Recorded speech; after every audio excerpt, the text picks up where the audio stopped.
L'intefa, c'est toujours nous, Seljam Production Music. Perché enjota akken maunitare, nga maunitare don bolor na en bao.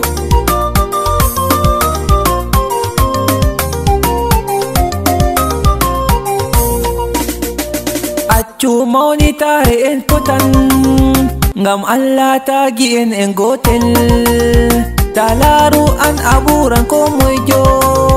Ngam Allah tagiin en gotel min bema an bema ko polati tagdi Allah kan fu gotel hanya ita mauni tare derdam ummu habdan gorgi Allah walle ke en jotta akken mauni tare nga mauni tare don bolor na en bao.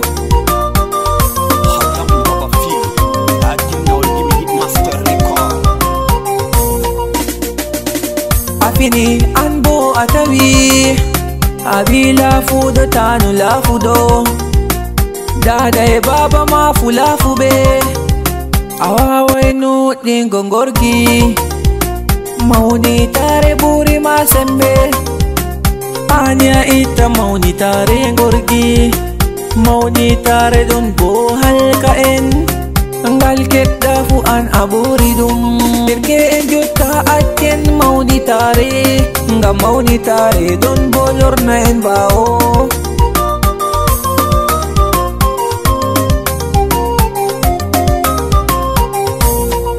Dama jodi eno mafu yugo lava ummu ari aburi sembe aye kiti ngorgi abila fudona to aye gitai atu mauni tare andu wigo yuto bela badon gorgi sembe mabe on okibe kam gorgi wotte fere do buslangam hum tahaje yimbe fere do pilangam hum tahaje ke enjota akken mauni tare nga mauni tare don bolor na en bao.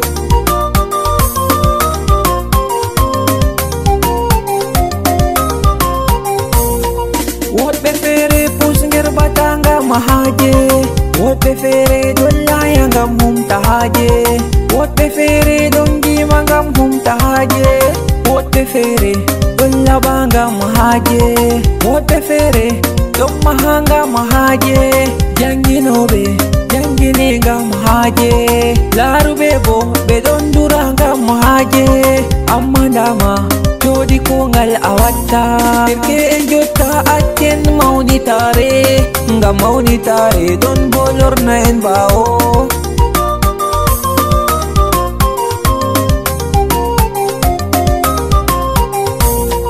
Morgi dayu mauni tare koko nde nafata seni kotorri mauni tare nafata dum yerbu goma na talabi bogodi dum halku goma na talabi kalludi dum warti goma mere jogo mere dum rufatude gorgi dum nafatama choko perdo inde mauni tido ko majjifu hafatude an bete fata.